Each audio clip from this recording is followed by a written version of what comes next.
Hey, Mega Moms. Jessica Hensley here with Real Estate Mega Moms, where we help moms create a life and a business that they love. And I have my partner, Stefanie Sockberger, with me today. And we're going to talk about your calendar and why that can be your best tool to protect the time with your family.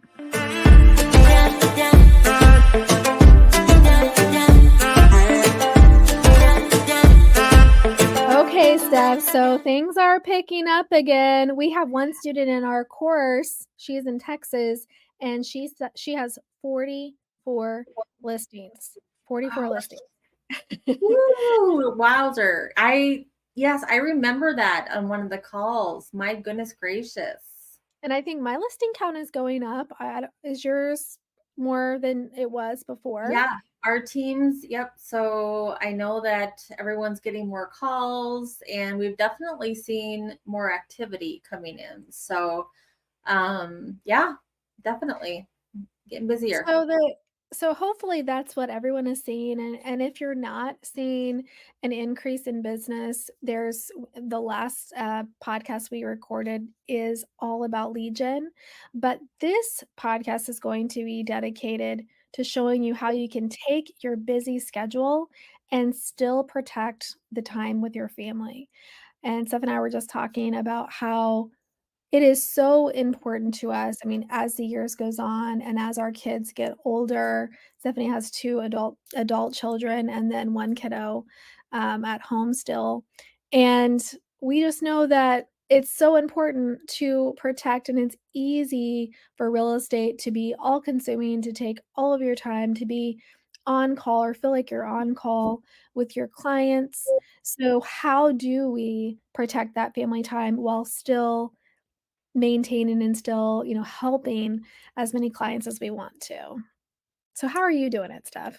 Yeah, so well, I definitely think, having a calendar and blocking out your schedule is super important. We actually have a calendar, an Outlook calendar, an Exchange calendar that we use.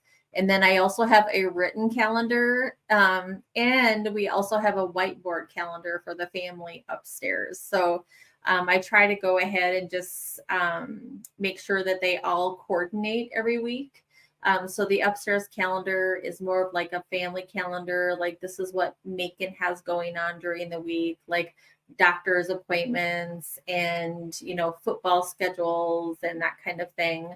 But then our Exchange calendar, our Outlook calendar is between Brad and I and Jacob, and that tells us kind of what our work schedule is. And then my written book calendar is kind of like this is what's going on for like pop buys and what's going on for events, for client events, and just like different things like that. So I've got a, variety of things going on, but we definitely time block. And then we also have like a to-dos calendar on our Exchange. So there's a variety of things. How about you, Jess? Oh, I love that. We actually just started a calendar for my family as well. So I have just like a month view, but then I got one that's a weekly view that I can fill in the different things that are going on for Henry specifically, or maybe like family events. I don't know about you, but my husband, I can tell him a time, and especially the earlier I tell him, the more likely it is he's going to forget about the event happening at all or the time it's happening. He recently told me, just like, you just need to tell me like right before it's time to go, that this is when we have to be there. So he needs to know like that morning. But Gotcha. I thought, well, if I put it on the calendar, I'll still remind him, but then it's written down, in case he ever wants to look at it. So I this love was that calendar. It's actually right in our like mud room. And that way everyone that comes in and out, even like our adult children, that they can see like, this is when we're going to be here. Like if we're out for a weekend or something like that, this everyone knows what's on our calendar. So yeah. it's really nice. Like get it in a place where you can see it like in and out of your day. Yeah. And this one that I just got it on Amazon. It actually has like what's the meals for this week, You were telling us earlier, privately, you were telling me, "Oh, you don't like to cook." I love to cook. I love to cook, and recently I just started making Henry and Cody's lunches as well, so it's important that I'm cooking something so I have some sort of leftovers to send in their lunches every day. So now I'm finding myself a little bit more intentional about that meal prep, and so I'm doing all of that on Sundays because that's our slower day. I try not to do any real estate whatsoever on Sundays. And I just, grab my calendar from the wall, write out what I want to get for meals. There's a shopping list on this calendar. Chores, we can put Henry's priorities for chores and a little inspirational quote that I wrote on there. There's like a section for it. So that was fun. And then the actual days of the week were I'm just putting only like what Henry has to do: karate, piano, soccer, all of those things. So that's our family calendar. I'm doing that same thing.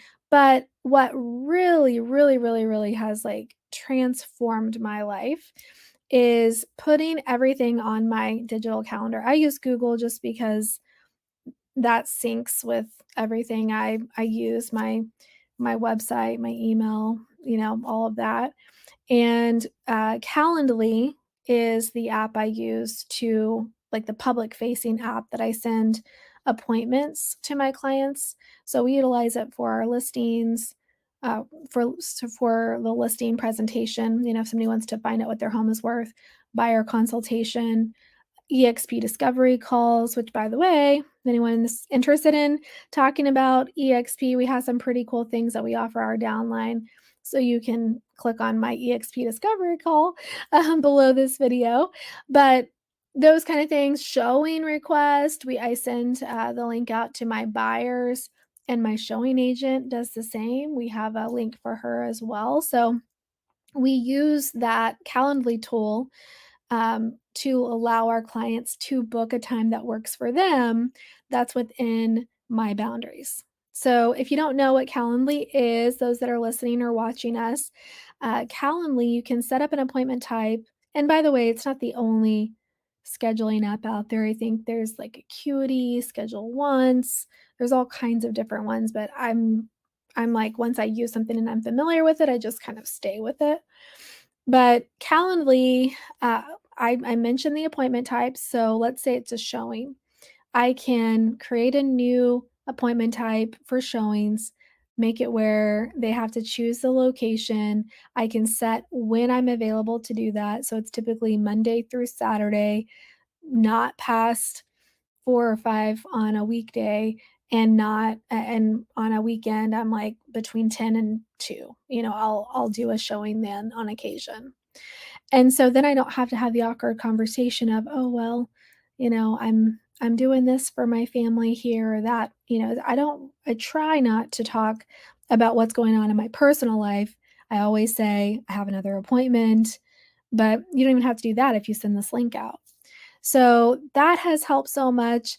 And, don't be afraid to reschedule. I just feel like the more and more I get into this, the more time I spend in this business, and also the longer I've been married and the longer, I've had a child, who's 12 now, I know what's truly important to me. And at the end of the day, I would rather not miss a moment, a monumental type moment in my son's life or my husband's life, to do anything with real estate. Real estate is not the priority. It is a means to an end. It's a necessary, it's my job. It's something I enjoy doing by all means, but it's not my life. And I can't say that that's always been my mentality on it, Steph. But if it's your mentality, Steph, I think that we have to be willing to say no to our clients, and to stand up for our families, for our marriages, and to be there and to be present. Oh, absolutely. I'm totally with you. I mean, there's been times in my career where if I look at my appointment book, that's absolutely what I was living for. No doubt about it. And if I look back and I see how Macon was behaving, or how my life was going at home, absolutely, you can tell the difference. Mhm. So was it worth it to me? Me, no. Maybe it's worth it to someone else. And there's like no judgment on whatever anyone else does. But I just made like there was I think Instagram post that I made last night and or a story. And I'm just like the older that I'm getting, the more I'm realizing you know what I want and then the people that I want in that, and money comes and goes and love is where it's at. And Mhm. I feel like God's going to provide, and whether God's deciding to provide in much less, great. I just seen a lot of loss lately, and a lot of just tragic loss. And I'm just thinking to myself, is that person going to grab this and like take it to the grave with them? Absolutely not. Right. Absolutely. And it's just like, I just want to know that what I'm fighting for um, is worth it. What I'm fighting for is worth it. And what I'm fighting for is a legacy that I'm leaving for someone. And would they be proud of what I'm fighting for and working for? So if it's feeling gray and icky to me, I'm no longer there. I'm just no Mhm. longer for it. Yep. So that's what I've decided. And this has been years kind of getting there, but I've had that mentality now for a few years, I believe, but I'm also just declaring it out loud as of recently. And it feels good. Brad and I were in the truck the other day, and he was getting ready for an appointment, and we both were like talking about it, and we're just like, there's no gray, there's Mm. just no gray. And so my son, who's getting into the business, although it's probably very scary for him to hear, it's got to be refreshing to know that as he takes over the business at some point, um, that's got to feel kind of good too. That it's just like, oh, like great, these are the exact parameters that I'm getting into this business and taking over this business. Because when I got into it, there was a lot of gray, but I think not necessarily because of my mentors, because the mentors I had were amazing, but to the people that I saw, there was a lot of gray. To the people that I was like learning from a distance, there was so much gray. And I'm just like, I think now just standing on my own, I'm like, no, because I love the people I love so hard. And I love Jesus and I love Mm. eternity. And I think right now in our industry, because of what's going on, we all have the ability to be able to stand where we are and say, you know, you're going to sign this, you're going to do this. This is what I believe in. This is what I stand for. This is what I do. Are you here for it? Because I'm good. I am good. Mhm. And are you here for it? Because I'm going to work hard. And this is when I'm going to work hard. And there you Yep. go. Yep. I think that when we started Mega Moms, part of the reason was I was looking around and the mentors, the coaches that I was seeing and you were seeing stuff were mostly men.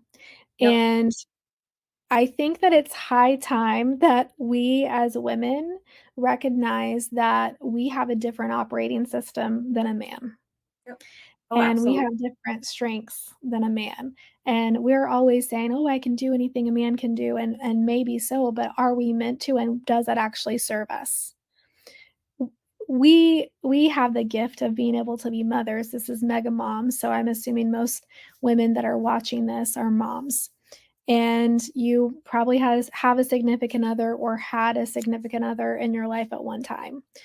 And so I really want to start sharing some of this journey that I've been on, really embracing my role, my feminine role.